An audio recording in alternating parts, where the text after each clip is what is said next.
There is a fresh jar of peanut butter in my kitchen cupboard, and a single spoonful of it will stop my heart. I live completely alone, and I haven't bought a peanut product in over 10 years.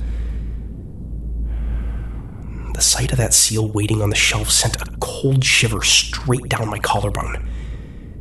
I live completely alone out on Route 9, where the nearest house is a mile of empty pines away. My name is Julian. I'm 29, and I work from home as a graphic designer, which means I'm inside these walls nearly 24 hours a day. I stared at that blue plastic lid, trying to find a logical explanation. Maybe a delivery mix-up? No, my packages are always left on the porch, and I haven't had a single visitor in months. I wrapped my hand in a paper towel, threw the jar directly into the outdoor bin, and scrubbed my hands under boiling water until the skin turned bright pink. But then, 2 mornings later, I opened the refrigerator to grab some water. Sitting right next to my mustard jar was a brand new carton of strawberry milk. The sweet, synthetic smell of strawberry milk makes me physically sick. But the real issue was the cap. The plastic safety seal was broken and half the pink liquid was gone. This time, the denial evaporated. A prickle of cold sweat broke out across my chest. Someone had been standing in the yellow light of my kitchen while I slept. I checked every single door and window in the house. Every heavy iron deadbolt was turned, and the brass security chains were still slotted firmly into their tracks. That night, the silence of the old house felt heavy, with static in my ears. Every settling wall joist sounded like a slow step. So, I decided to set a trap.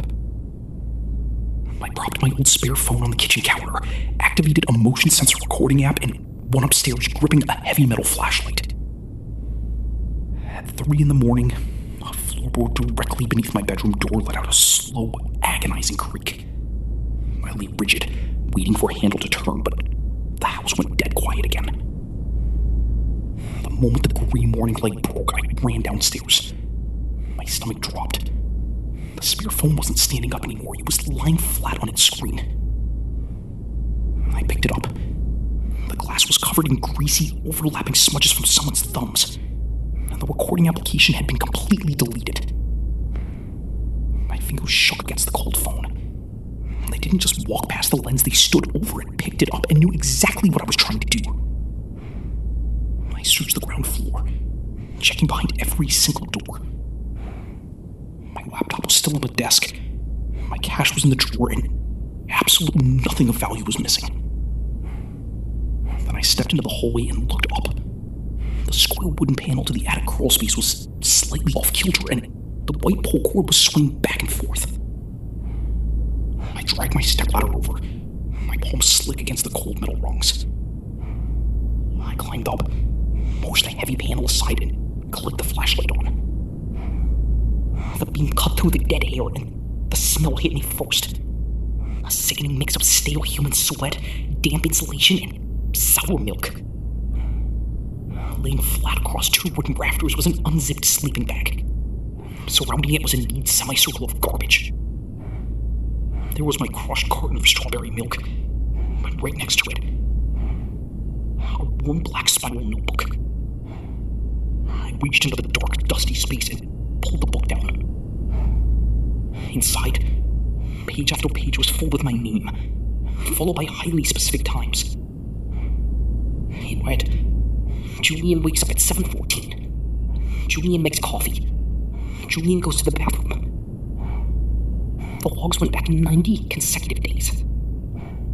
I saw the final entry, scribbled just a few hours ago. He found the peanut butter. He threw it away. Before I could move, a dry, papery voice rasped from the dark behind the chimney. You're home early. I dropped the book, flew down the ladder, and scrambled to the kitchen for my cookies. But my chest suddenly tightened as my eyes fell on the dirty butter knife I used for my morning toast. It was sitting in the sink, coated in a tiny, greasy smear of brown peanut butter. My throat is already beginning to close. If you made it this far, subscribe. There's another one waiting at dusk.